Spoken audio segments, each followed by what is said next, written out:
Hey y'all, welcome to my channel. I'm Fantasia and this is Sewing with Tay of the T.A.E Emporium.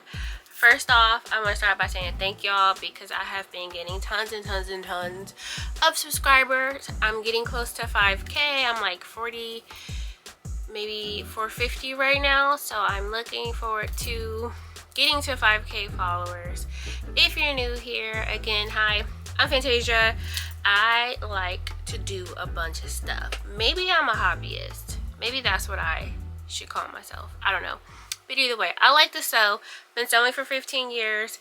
I sew and embroider, and I have new toys. And today's actually a video about new toys.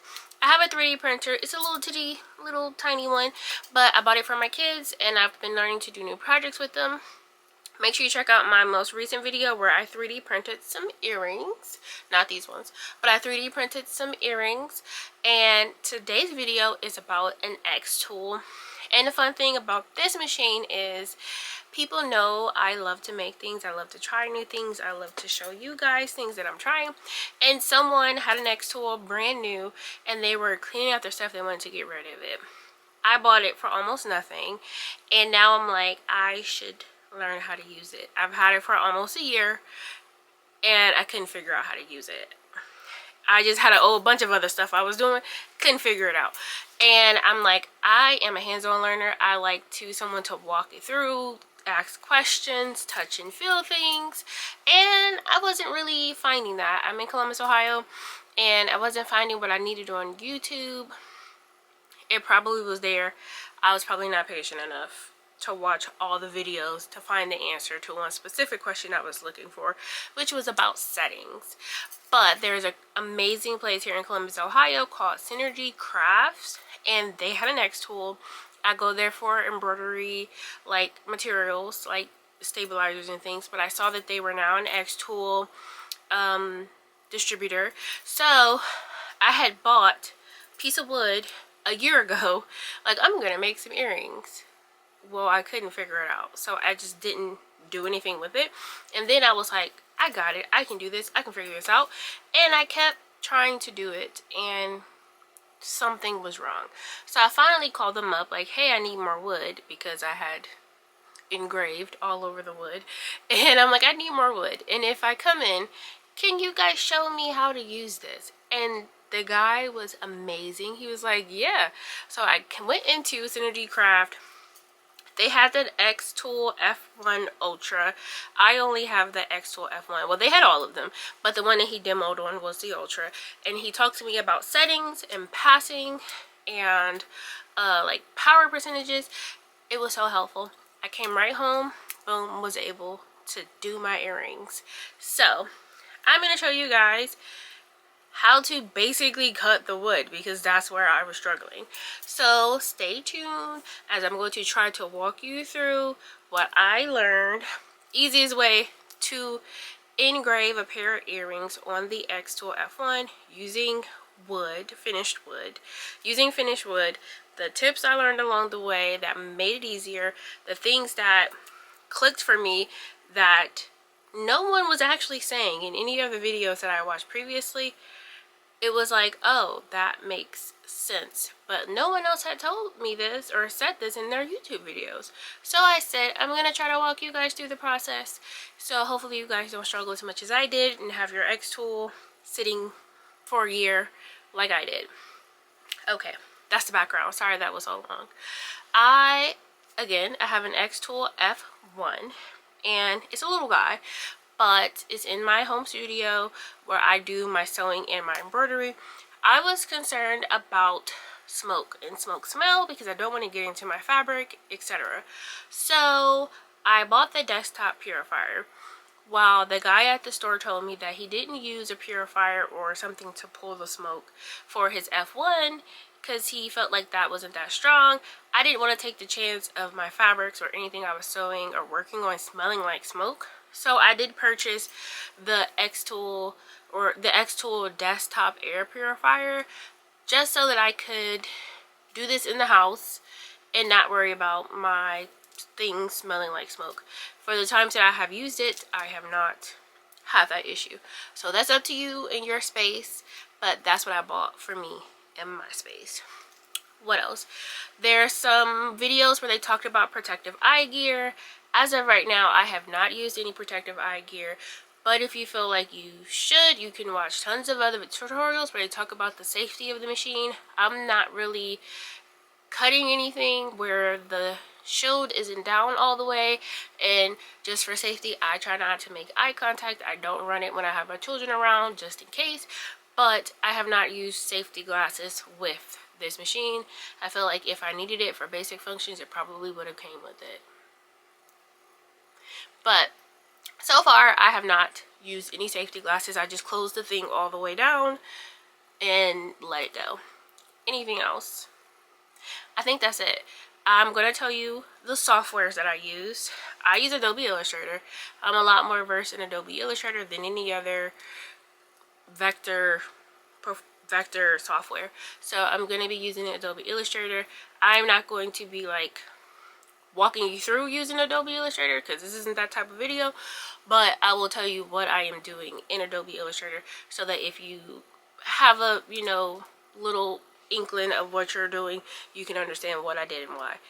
But outside of that, the xTool machine does have like a creative space. If you've seen my previous videos with the 3D printer, like a creative maker space, you can download it on your iPad, your phone, and your desktop. I was using my iPad originally, but I was using my cell phone. I was using my iPhone originally, and it's Bluetooth to the actual the laser cutter, and I found that for some reason with my phone or my service, it kept disconnecting. So I decided not to do that anymore, and I connected directly into my desktop, which I connected by USB. The USB cord came with the machine, so I just plugged it in and I didn't have those issues anymore. Don't know why that happened, but once I figured out the cord works, I just used the cord. Keep it simple. So outside of that, I think those are all the things you need and may need to know about getting set up and getting ready to use it. But now let's get into it. I did screen record my computer using this, so I'm going to voice over pretty much the rest of the video. Let's do it. This here is my xTool and my desktop purifier. This here is the button, so when I get ready to start working, I'm going to hit that button right there. It will light up to tell me when it's time to push it. This over here is the emergency stop button, just in case you get a fire, or if it does catch a fire, it will automatically push the button. This here is my cord where I plug my USB into my computer, and here's the purifier. If it will focus, there's a button here that you can click for the purifier. And then we're going to get right into Illustrator. Alright, here's an Illustrator file for a purse charm that I tried to laser cut already. You want to combine these two pieces so that they're one continuous piece. Unlike my 3D image that I made for my 3D printer, I was able to just make the circle and put the logo on top, and it was fine. It will print that way. But since the laser cutter likes to use vectors, if you have two separate vectors, it will completely laser cut the entire shape. So if these little arms on the top of my logo was not like a part of that circle, it would literally cut the whole thing. So you will see, I'll give you some close-up details. I'm just using my white pointer tool to delete that top part because I want to make a circle for the earring finding. I didn't need that bigger circle at the top, although you could keep it, but I decided I wanted to just have a circle to put the earring finding in. So I'm going to add a node in the middle so that I can make it like a regular curve. And then I'm just going to use this sphere tool to make a circle here for the actual opening. And then I'm just going to adjust the size a little bit and then try to center it with the actual image. And, you know, just a little bit of adjusting so it's not flat or weird shape. But again, it doesn't have to be perfect. This is a test run. So here is my opening. I felt like this would be good enough for my earring findings, but I did not know. It is best to use vectors for your laser cutter, so not a JPEG. So when I save this, I'm going to save it as an SVG. So I'm going to export it as an SVG. You can't save it as an SVG. I'm going to export this file as an SVG so that it is actual vector shapes for the laser cutter. So you will see here that is there's no line at the top there. If you are following the light blue line of the image, you can see here that that's all one piece. This is all one piece. Like, that line doesn't continue around the circle. Otherwise, the machine would continue to cut along that bottom curve. So I have everything here. I'm going to try to put this into the machine. This here is my image from my AI file that I use for a 3D printer. And if you see that, you can see that the picture of the Aya symbol was all one piece and the circle was all one piece. And that's what I mean by they have to be combined. Otherwise it's not going to go great. So this here is our xTool creative space. You can import projects. They have projects you can buy. They also have free projects down here. It's kind of like a marketplace. It is kind of cool. I've seen some interesting things on here, but I have not tried any of them yet. So I am going to click this plus sign to start a new project. And it does take a couple seconds to load. And at this point, I want to make sure my computer is plugged in. I'm going to click the xTool F1 thing here, and I am going to connect my machine. And again, as I already showed you, it takes a couple seconds. But on the other side, there's a picture button, and that's where you can upload your file. You can do text. There's even an AI feature. And then these here are handles, so like you can use the hand or the arrow, and then there's some settings there. Framing is right there, and process is there. Framing just shows you where your work is going to be, and process is when you're actually starting your laser cut. Here at the top, they have a bunch of different preset settings for different materials. So if you're buying something from xTool, you can specifically pick which one it matches. If you're buying it from somewhere else, you can figure out what the closest description is to click these to get preset settings for different type of projects. And they have tons of stuff on here. So I would, take a deep dive through here, think about the projects you want to use, and see which ones work best. So now we're actually going to start the project. I am going to open my file. So first I'm going to make sure my machine is connected. You hit the xTool F1 here on the right side, and a box will pop up, and you will just hit the little settings button for the box, and it says USB. It will load. You might have to hit refresh a few times for your machine to pop up. I think I did it like 2 times or 3 times. It'll pop up, and then you will click it and then hit connect. I'm going to hit the photo button on the left side to import my file. It looks like this. On the right side, there's a button that says cut. When you click that button, it will flip it to what it looks like cut, and then you can adjust the settings. So you will see here, you can click this, all of your settings will pop up. We're going to move this to 100. We're going to leave that at 16, and we're going to do 6 passes. This was the settings that I got from the guy at Synergy Craft. Make sure those are all correct. I'm going to adjust the size a little bit, and then I'm going to copy and paste just regular Control-C, Control-V, so that I have 2 of these, and it'll cut them both at the same time. Now I'm going to hit the framing button so that I can see where this will land. So here's my piece of wood. If you look closely, you'll be able to see a rectangle being displayed by the laser. So here it is. There's my rectangle. That's where my earrings will print. I have to find something to prop my wood up because it won't sit like this. Well, it will, but it's a little unsteady. So I put a piece of tape under there, and I did the framing, and now I'm going to hit process. It will look like this. If you drag that bottom left to right, it'll show you how it's going to laser cut, but I didn't feel like doing that, so I went to my machine and I hit that button on the right side of the machine, and the laser starts going. And for this point, you just have to wait. This page will switch to a processing page with a timer. You have to kind of stay on this page on your computer. If you're using your phone, you cannot go off this page, otherwise it will stop your machine. So this is what my machine looks like when it's laser cutting. I was super excited because it was finally cutting through, which was something I had an issue with in the past, but now I can actually see that it is cutting through my wood.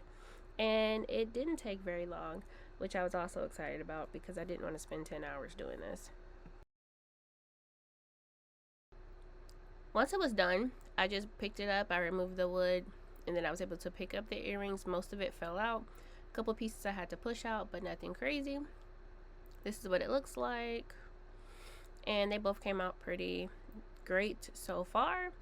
This finished wood has like a contact paper or something over it.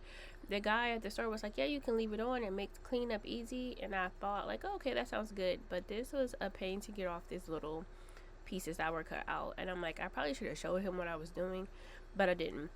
I struggled to get this little sticky tape off of it. And then because I was putting so much pressure on it trying to get the tape off, it started to break. Pieces just started to fall off. So I got really frustrated and I was like, well, I'm just going to finish it to see how it looks.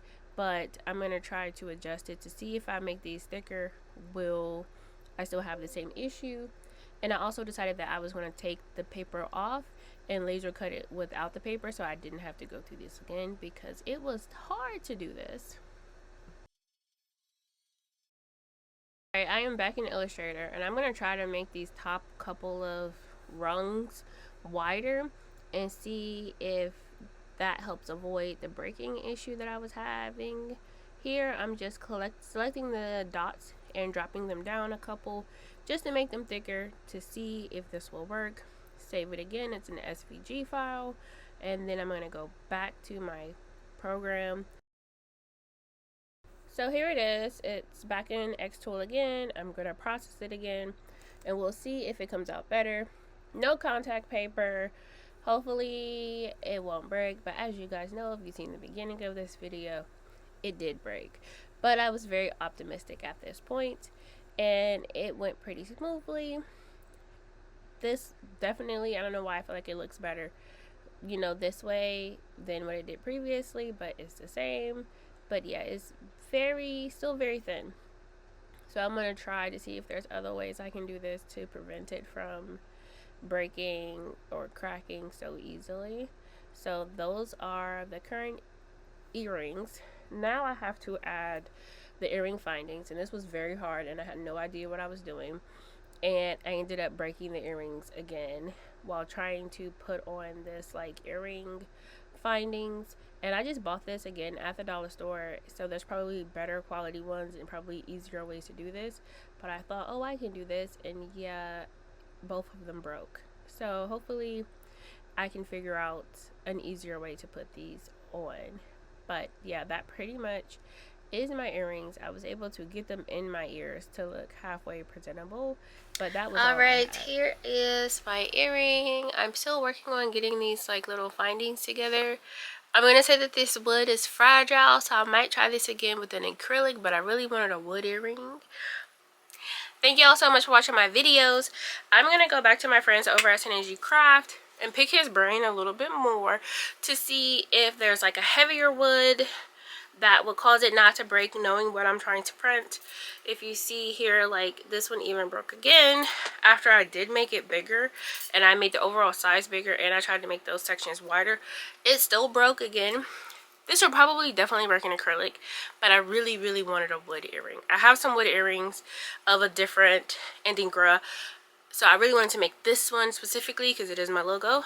But I'm going to see if I go talk to my friend at Synergy Craft, if he suggests a heavier wood or maybe less passes, because right now I'm doing 6 passes. I don't know if the amount of passes is weakening the wood since I have such small sections. So maybe that'll be a follow-up video. Let me know in the comments if you want to know what I found out. But that's it. And I'm not a jewelry maker. I just really wanted to make my own earrings. So putting on earring findings was really hard. I had to watch some more YouTube videos to even figure out what I'm doing. And I just bought those from the dollar store with no idea, no thought process behind it. I just bought them. So maybe there's easier ones to buy. So I'm going to try that for my next go around. But first, we need different wood and better earring findings. But otherwise, I think this was a successful project. I finally got to cut through and actually cut out things with my laser cutter. My next goal is I want to try to engrave things on fabric. I've seen those videos floating around, so now that I know a little bit more about the settings and the different materials, I am going to try that out next. Leave me a comment to let me know any projects you think I should try and video for you guys. But until next time, bye!